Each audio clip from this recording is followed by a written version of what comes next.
Le nationalisme québécois vient en quelque sorte prendre le relais du nationalisme canadien-français dans les années 1940 et 50.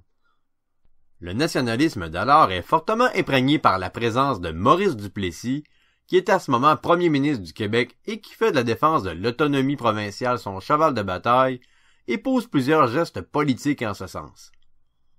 Au niveau culturel, c'est avec l'adoption du fleur-de-lysée, le drapeau officiel du Québec, que Duplessis démontre qu'il est un nationaliste québécois. D'autres mouvements nationalistes québécois vont émerger dans les années 50, mais c'est surtout dans les années 60 qu'on peut véritablement dire qu'ils remplacent le nationalisme canadien-français en se repliant sur le territoire du Québec.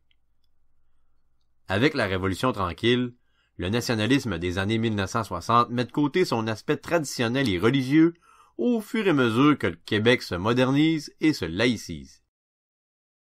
La sauvegarde du français et l'affirmation du caractère distinct de la société québécoise deviennent alors les caractéristiques principales de ce mouvement de pensée. On trouve plusieurs manifestations culturelles du nationalisme québécois à travers la culture politique.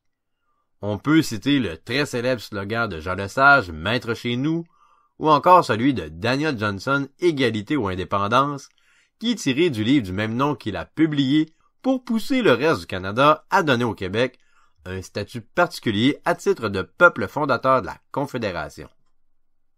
Un autre ouvrage, Option Québec, paraît peu de temps après et incarne le mouvement nationaliste québécois.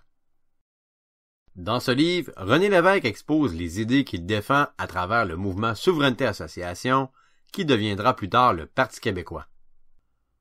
Dans les années 70, une autre publication défendra le nationalisme québécois. Il s'agit du journal Le Jour, un quotidien proche du Parti québécois qui défend l'idée de l'indépendance du Québec.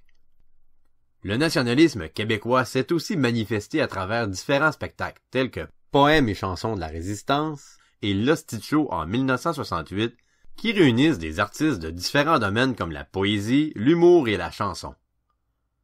Bien d'autres artistes vont être associés au nationalisme québécois, et il serait impossible de tous les nommer.